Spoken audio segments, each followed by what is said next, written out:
오늘 요한계시록 1장 1절에서 8절까지 보셨는데요. 때가 가까움이라는 제목으로 하나님 말씀 전하겠습니다. 제가 예전에 어떤 다른 교회 모 집사님께서 저를 상담 좀 하자고 찾아오셨습니다.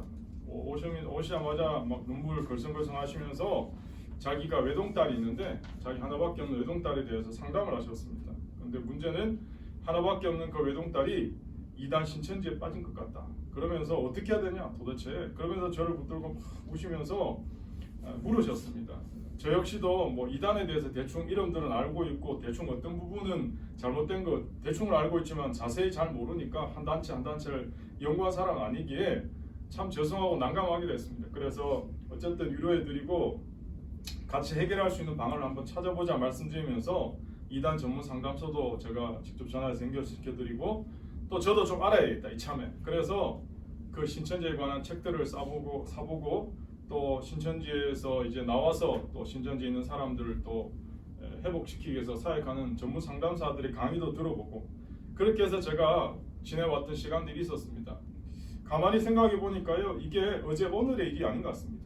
2000년 전 예수님이 오신 이후에 초대교회가 시작된 그 시간, 그때부터 이단들이 계속 교회를 분열시키고 사람들을 미혹시키고 골머리를 앓게 만들었어요. 심지어 사도 바울이 썼던 서신들에 보면 그 이단들의 어떤 이간질 분열 때문에 교회가 막 엄청나게 혼란스러운 이야기들이 계속 사도 바울 서신에 나오거든요. 그래서 사도 바울이 교회 공동체를 정말 보호하기 위해서 노심초사하면서 편지를 보내고 교회를 돌본 일들이 신약 성경에 등장하고 있습니다. 그래서 제가 언젠가 이단들이 그러면 제일 많이 자신의 교리들을 합리화하기 위해서 사용하는 책이 뭘까 보니까 이게 요한계시록이에요. 그래서 요한계시록을 내가 좀 제대로 공부하고 말씀을 전할 시간을 좀 가져야 되겠다 늘 가지고 있었거든요. 그래서 이 요한계시록을 언젠가는 제가 강의를 한번 해야 되겠다 그런 생각을 하게 되었습니다. 누군가의 말처럼 우리가 믿고 있는 이 기독교가 진짜가 아니라면 이렇게 많은 가짜들이 판을 칠 이유가 없잖아요. 진짜니까 비슷한 가짜를 만드는 거 아니겠습니까? 명품이 있으니까 짝퉁이 있는 거지. 짝퉁이면 뭐하러 또 짝퉁을 만들겠어요? 만약 우리가 믿는 기독교가 진짜가 아니고 가짜라면 이렇게 많은 이단들 정말 많습니다. 그래서 사람들을 지금도 현혹하겠습니까? 그런 의미에서 우리가 믿는 이 기독교의 진리를 더 확고하게 붙들고 말씀 앞에 바로 사는 삶을 살아야 됩니다. 더 나아가서 교회 공동체가 건강하지 못하니까 외부 바이러스가 침투하는 거예요. 우리 개인적으로도 마찬가지거든요. 우리 육체도 그렇지 않습니까? 내 몸 상태가 괜찮고 면역력이 괜찮은데 갑자기 면역도 떨어지고 막 그러면 어떻게 됩니까? 외부에서 병균이 침투해서 병 걸리잖아요. 그러므로 이단들이 교회 공동체를 넘어뜨리지 못하게 하는 최고의 방법은 교회 공동체가 건강하게 신실하게 계속 자라가는 수밖에 없습니다. 아마도 이 문제는 이 영적 싸움은 주님이 다시 오실 때까지 계속 우리는 아마 치러야 될 과제 중에 하나일 것입니다. 특별히 오늘 저와 여러분이 살고 있는 한국 땅이요, 잊을만 하면 이단 문제, 잊을만 하면 뭔가 또 시한부 종말론으로 사람들을 미혹해 하고 가정을 분열케 하고 심지어 사회를 혼란에 빠지게 하는 경우들이 심심치 않게 계속 일어나고 있습니다. 지금 현재 내가 그런 이단과 관련이 없고 그런 이단에 나는 뭐 전혀 상관이 없다, 나는 아무 관계가 없다라고 생각하고 그렇게 그냥 태연하게 사신다면 여러분 진짜 그 큰 오산입니다. 사실 이단들이 잘못된 종말론으로 사람들을 미혹해 하고 그리고 그 자신들도 잘못된 길로 간다는 거 참 안타까운 일에 틀림없죠. 그렇다고 지금 나는 안전하니까 나랑 아무 상관이 없으니까 라고 생각하시면 안 됩니다. 왜냐하면 성경에 분명히 주님은 다시 오시겠다고 오늘 본문에도 말씀하셨고 분명히 다시 오십니다. 그래서 여러분 우리와 아무 관계없는 게 아니에요. 그래서 우리도 계속해서 이 말씀 붙들고 신앙적 영적 각성 가운데 살아야 된다. 그렇지 못하면 우리도 심각한 오류를 낳을 수밖에 없다는 것입니다. 오늘 본문 1절을 다시 보시면 이렇게 나오거든요. 예수 그리스도의 계시라 이는 하나님이 그에게 주사 반드시 속히 일어날 일들을 이렇게 나옵니다. 이 반드시와 속히라는 이 단어를 여러분 좀 주목해 보셔야 됩니다. 다시 말씀드리면 오늘 이 예언의 말씀은 반드시 속히 이루어질 일들을 기록해내는 책이다. 이렇게 먼저 서론에 제일 첫 번째 이야기하고 있다는 거죠. 대부분의 그리스도인들은 요한계시록이 좀 무시무시한 책, 우리가 가까이 하기에는 너무나 먼 책 정도로 생각합니다. 하기는 우리의 장로교 시조인 우리 장로교 할아버지였던 칼빈 할아버지가 성경 66권을 주석하는데 요한계시록은 안 하셨어요. 근데 여러분 분명히 아셔야 되는데요. 요한계시록 결코 어렵지 않습니다. 그렇다고 함부로 해석할 수 있는 책은 분명 아니지만 요한계시록은 마냥 덮어둘 수 있는 책은 아닙니다. 사실 요한계시록이 기록된 목적이 있거든요. 목적. 여러분 어떤 책이 있으면 이 책을 저자가 쓸 때는 독자들이 이 책을 어떤 방향으로 또 어떻게 읽어서 어떤 교훈을 얻었으면 좋겠다 생각하고 책을 쓰잖아요. 물론 아무 생각 없이 책 쓴 사람이 있을 수 있겠지만 책을 쓸 때는 반드시 그 책을 쓴 기록한 목적이 있거든요. 다시 말해서 오늘 요한복음이 써졌던 이 당시의 배경이 중요한데 이 당시가 어떤 배경이냐? 기독교가 역사적으로 가장 많이 박해를 받던 시기였어요. 가장 핍박을 받던 시기였어요. 그래서 특별히 목적 중에 하나는 뭐냐? 박해받고 고난 중에 있는 성도들을 위로하기 위해서. 위로하기 위해서 이 요한계시록을 썼다는 거예요. 그럼 다시 말해서 요한계시록이 무시무시한 책이 아니고 요한계시록을 읽으면 뭐를 얻게 된다는 거예요? 위로를 얻게 돼요. 위로를. 요한계시록을 읽으면 마음의 평안을 얻고 위로가 되고 그게 요한계시록의 본래 목적이라는 거예요. 2000년 전 초대교회 믿음의 선배들이 박해 상황 속에서 요한계시록의 이 말씀을 읽고 위로를 받고 신앙을 강력하게 붙들 수 있었던 것처럼 우리나라도 근세에 일본의 침략 때문에 상상할 수 없는 박해 어려움들이 있었잖아요. 그 중에 제일 많이 박해받았던 게 교회거든요. 교회. 그래서 수많은 순교의 피를 흘렸습니다. 그때 우리 한국교회 이 성도들이 제일 많이 읽었던 책이 요한계시록. 그러니까 일본 경찰들이 요한계시록 못 읽게 만들어요. 근데 여러분 생각해보세요. 성경책에 붙어있는데 어떻게 못 읽습니다. 그래서 성경책을 막 다 압수하기도 하고 요한계시록 마지막 부분을 다 찢어버리기도 하고 그리고 불태우기도 하고 검은색으로 칠하기도 하고 그런 에피소드가 진짜 많습니다. 아마 여러분이 혹시 영화나 책 같은 곳에 보신 분들도 있겠지만 초대교회 당시에 예수님을 믿는다는 이유로 그 핍박당한 이야기들 상상을 초월합니다. 재산이 몰수되고 붙잡혀서 고문당하고 고문도 그냥 고문이 아니고 뭐 화형이나 콜로세움 경기장에서 사자법으로 던져진 끔찍한 일들 얼마나 많습니다. 이러한 극단적인 박해 상황 속에서 과연 신앙을 지킬 수 있을까? 우리 같으면 과연 믿음을 끝까지 붙들 수 있을까? 하는 질문을 한번 던져볼 수 있습니다. 그럼에도 불구하고 우리의 믿음의 선배들은요 이런 박해와 고난을 뚫고 순교하면서까지 신앙을 지켰다는 거예요. 그리고는 그렇게 박해하던 로마까지도 기독교를 국교화시키는 거예요. 여러분 이게 신비거든요. 신비. 결국 이 일은 사람이 만들어낸 일이 아닙니다. 하나님께서 이길 힘을 주시고 하나님께서 이루어 가시는 일이라는 거죠. 더 나아가서 요한계시록의 기록 목적은 뭐냐? 현재 성도들이 살고 있는 삶에 충실하게 살아갈 수 있도록 돕도록 기록된 책이라는 거예요. 자칫 잘못하면 우리가 믿는 신앙이 현실 도피용으로 사용될 수 있거든요. 기독교가 비난당한 이유 중에 하나가 뭐냐면 세상이 어떠하든지 간에 나만 그냥 주님만 있으면 돼 하는 일은 도피처로 생각하는 게 있거든요. 여러분 우리에게 주어진 최고의 금은 지금입니다. 지금. 아시죠? 지금. 더 나아가서 최고의 선물은 뭡니까? 프레젠트. 현재입니다. 현재. 우리에게 주어진 최고의 금은 지금이고 우리에게 주어진 최고의 선물은 바로 현재입니다. 분명히 우리가 믿는 기독교는 소망의 종교죠. 천국을 향해서 이렇게 나아가는 종교 맞습니다. 그러나 우리가 살고 있는 이 현실을 기독교는 무시하지 않습니다. 그래서 우리 기독교인들은요 두 나라 사이에 끼어있는 사람이라고 할 수 있어요. 천국 시민권과 이 땅의 지상의 시민권. 더 나아가서 이상주의자면서 현실주의자로 우리는 살고 있는 거예요. 그러므로 초대교회 박해를 받던 우리의 믿음의 선배들에게 주님은 현재를 이길 수 있는 위로를 부어주시면서 현재의 삶에 충실하게 최선을 다해 살아갈 수 있도록 이 책을 허락하셨다는 거죠. 예전에 나온 그 책 중에 마음을 열어주는 뭐 101가지 이야기 이런 책들 시리즈 있었거든요. 그 책에 만약 우리들의 삶의 시간이 5분밖에 남지 않았다면 여러분 뭐 하시겠습니까? 마지막에 라는 질문을 던지면서 크리스토 몰리라는 사람이 이런 이야기 합니다. 물론 지금과는 좀 다른 상황이지만 만일 우리 인생에 5분밖에 시간이 남지 않았다는 사실을 안다면 우리 모두는 공중전화 박스로 달려가 자기의 가장 소중한 사람에게 전화를 걸 것이다. 그리고 더듬거리면서 그들에게 사랑한다라고 말할 것이다. 지금 같으면 핸드폰으로 하면 되는데 그러므로 여러분 현재 나에게 속한 시간 지금이 중요하다는 거죠. 목사로서 가장 많이 참석하는 예식이 장례 예식 아닙니까? 그런데 여러분 장례 예식 가보면 특별히 저는 시신을 염하는 그 입간에 같이 들어가거든요. 들어가서 수많은 시신들을 제가 봤죠. 근데요 거의 다 공통점 뭐냐? 다 후회와 아쉬움을 다 표현한다. 더 나가서 평소에 좀 사랑한다고 이야기할 걸. 평소에 좀 미안하다고 이야기할 걸. 이미 돌아가신 분 앞에서 다 그러더라고요. 그러면서 붙잡고 오해를 하고 신앙이 있든 없든을 떠나서 다 그러시는 거예요. 제가 늘 그때마다 속으로 생각하는 그 여러분 농담 같은 이야기 있잖아요. 있을 때 좀 잘하지. 평소에 좀 잘하지. 이런 생각. 그럼 저도 마찬가지겠지만 여러분 그렇습니다. 그러므로 오늘 이 현재 지금이 대단히 중요하다는 거죠. 요한계시록은 복음을 전하다가 특별히 반모라는 섬에 귀환가 있는 유배되어 있던 사도 요한에게 하나님이 하늘에 놀란 계시를 보여주신 이 말씀이 기록된 거거든요. 특별히 그 당시에 소아시아 지역에 성장하고 있던 7교회가 있었습니다. 에베소, 스무나, 버가모, 두아디라, 사데, 빌라델피아, 라우디게아.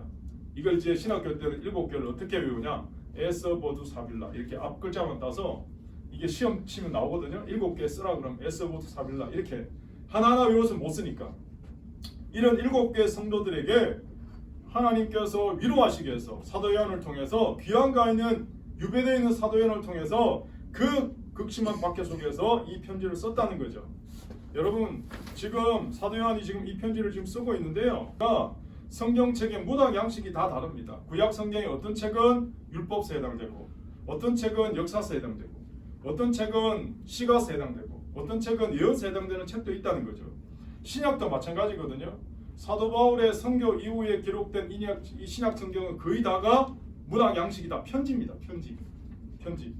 초대교회가 말씀 위에서 건강하게 자라도록 편지로 그들을 격려하고 신앙을 붙들어주는 역할을 했기 때문에 그렇다는 거죠.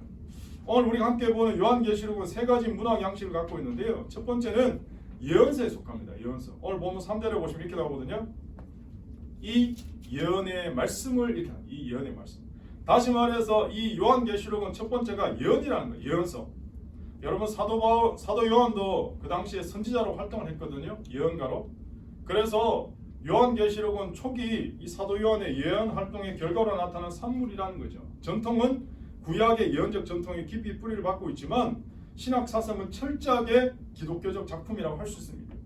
두 번째 요한계시록의 문학 양식의 특징은 묵시문학이다. 이제 여러분 신앙생활 좀 하시면 묵시문학이다 이런 이야기를 아마 들어보실 텐데 1절을 다시 보시면 이렇게 나오거든요. 예수 그리스도의 계시다 이렇게 나와요. 옛날 성경은 묵시다 이렇게 나와요. 묵시. 다시 말해서 원래 이 묵시문학은 언제 제일 성행했냐면 BC 200년부터 AD 100년 사이. 그러니까 BC 200년부터 AD 100년 사이. 요 어간에 가장 많이 번성했던 문학 장르가 묵시문학이거든요. 근데 묵시문학은 언제적 상황에 가장 많이 쓰여졌냐? 박해적 상황.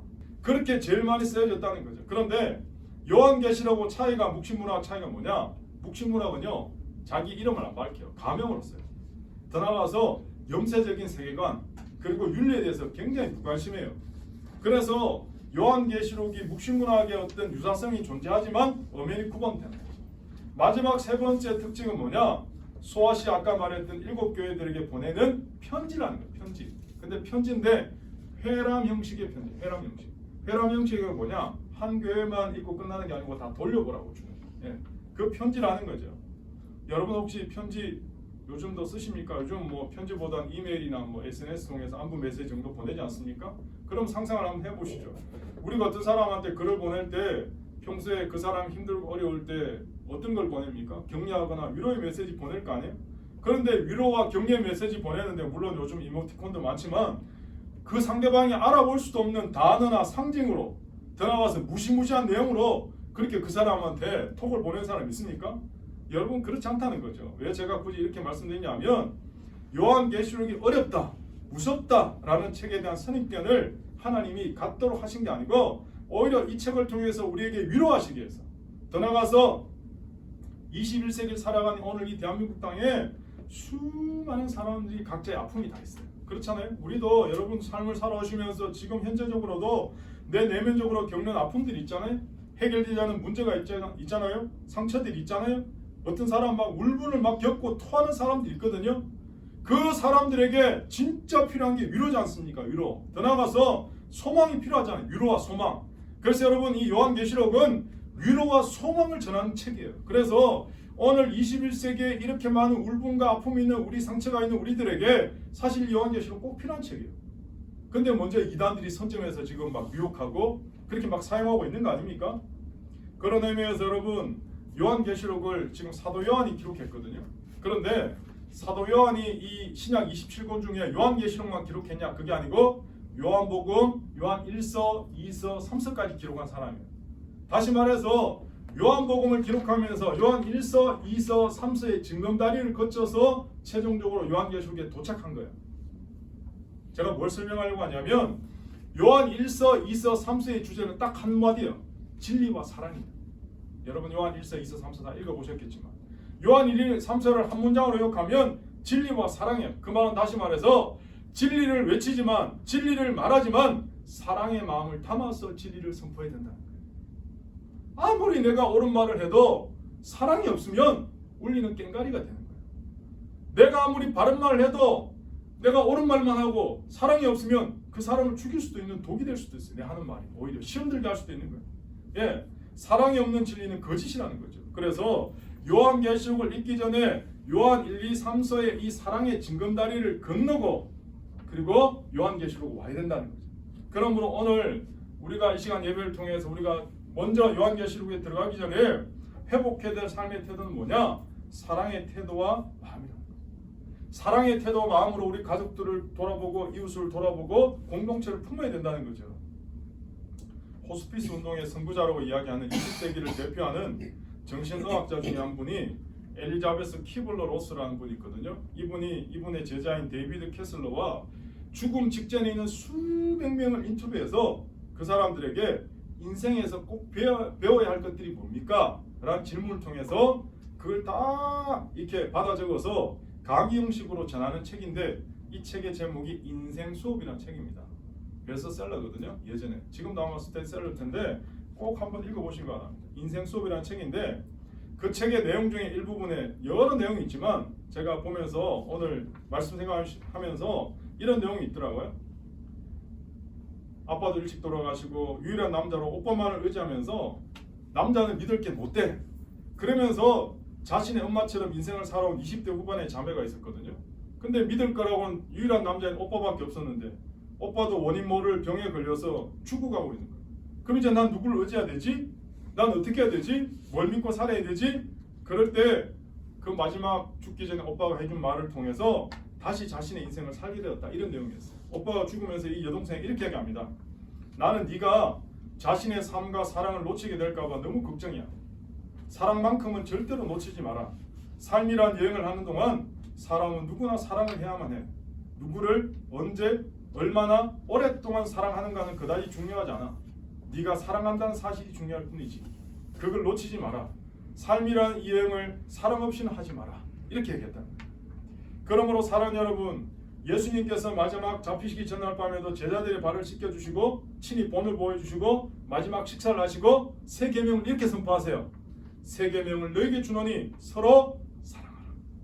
너희가 서로 사랑하면 이로써 모든 사람들이 너희가 내 제자인 줄 알리라. 다시 말해서 우리끼리 먼저 사랑해야 되는데 공동체 안에서 교회 안에서 사랑해야 되는데 교회 안에서 사랑하지 못하면 세상 나가서 사랑한다는 건 거짓이죠. 저는 목사로서 요즘 드는 생각이 사랑하며 살기도 참 부족한 시간이다. 미워하지 말자, 정죄하지 말자, 판단하지 말자. 그렇게 계속 정죄가 되잖아요. 인간이 판단이 되잖아요. 비판이 되잖아요.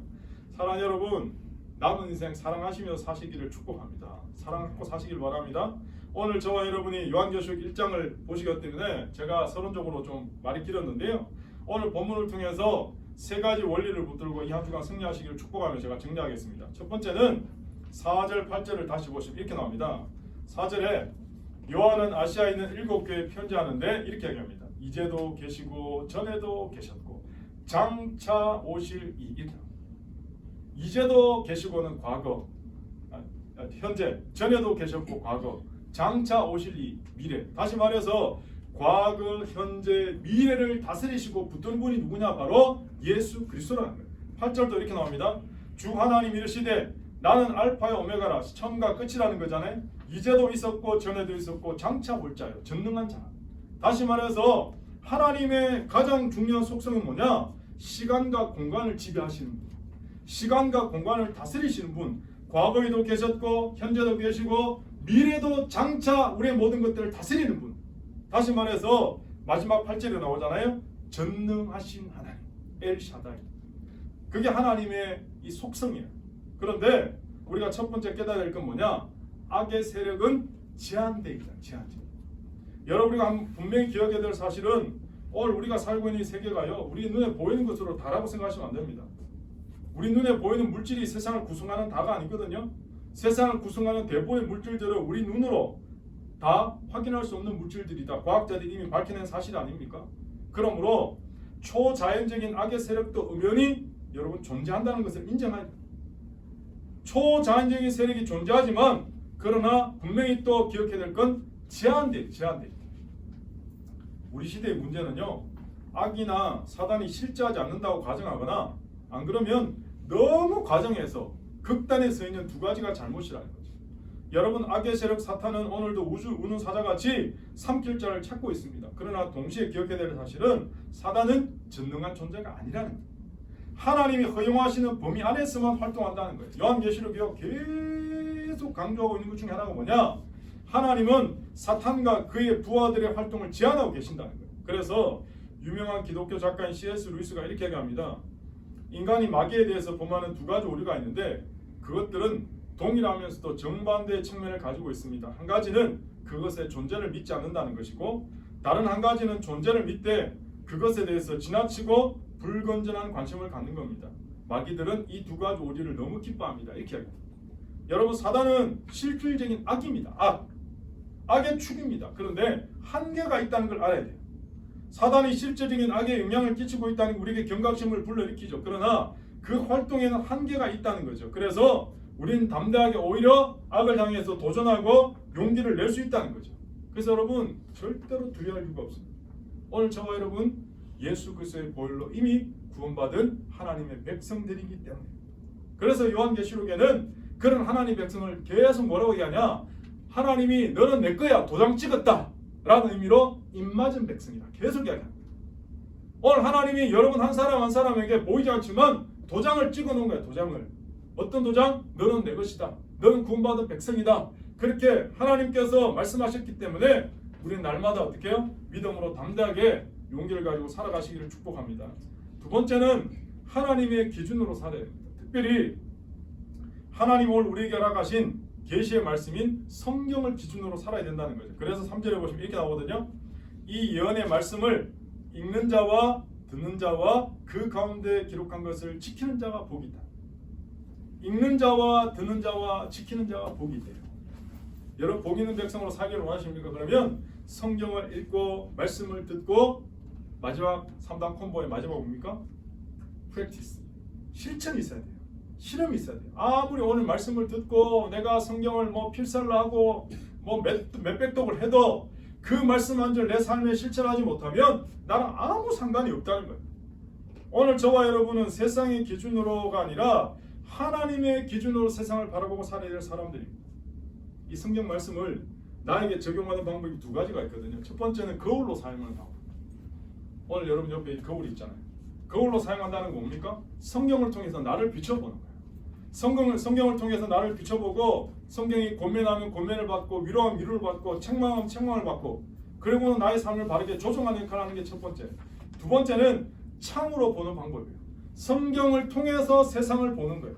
성경을 통해서 세상이 지금 어디로 가고 있는지, 어떻게 되고 있는지, 지금 어떤 상황인지를 바르게 분별하는 게 이게 대단히 중요해요.